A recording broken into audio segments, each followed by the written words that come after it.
Viral হওয়ার পর থেকে মানে ১০০ টাকা হয়ে গেছে গা। নাইলে এই কেক ৭০-৮০ টাকায় বিক্রি করত, ৬০ টাকাও বিক্রি করত। কত কি? হ্যাঁ ৭০-৮০ টাকা করে সেদিন নিয়ে গেলাম। তোরা গেলাম কাইমের দোকানে আয়। আমাকে মন লাগে আমাকে রসনা লাগছে। পার্সেল না খাবেন? লইলে বাসে আবার লয়ে যাওয়ার দরকার কি খেয়ালা? না না, এই পার্সেল দিয়ে দেন। পার্সেল দিয়ে আরে একটু বড় জায়গা না ১০০ টাকা তো। আপু একটা কথা বলি, তাহলে হচ্ছে যে 2 লেয়ারের কেক হবে তখন। কত করে পিস কত একটা লোক? 2 লেয়ার কেক হবে, আপনাদের কাছে ক্রিম থাকবে ভরপুর, কেক পাবেন না। তো আমি চাই না যে আপনারা আসেন আমার দোকানে। ভাই আমগো পট্টি পাইরেন না, আমগো ওই যে মসজিদের পিছনে বাসা, এই ওইতে আরেকটা লাগবে না একটু। না না, ওই পট্টি আমাগো মাইরা আমার। টাকাটা আমি দিলাম। হ্যাঁ দিছে। এলাম ভাই।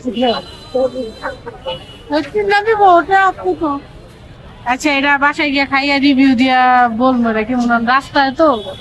নাম কি? চড়ুই বোস? হ্যাঁ, এই যে আমরা বাচ্চা কাকার বাসায় থাকি 6 তলায়। আচ্ছা আচ্ছা। বাসা এটা দেখেছেন আমি কিনে এনেছি বাহির থেকে, ওইখানে দাদা দাদা খাই নাই।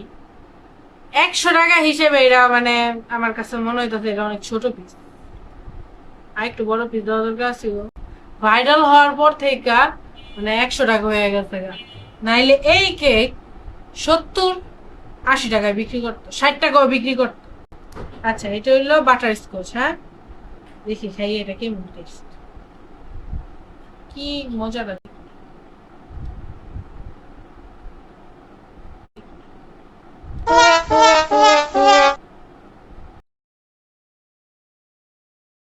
মজা, ভ্যানিলা ফ্লেভার।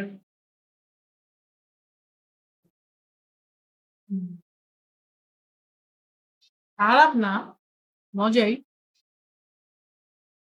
মানে মনে হয় আইসক্রিম দিয়ে বানাইতাম, কেমন লাগতো। হুম।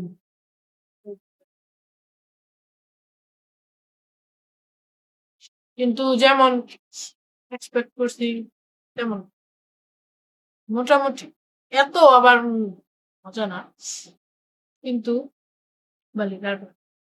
হুম, এই যে দেখছেন?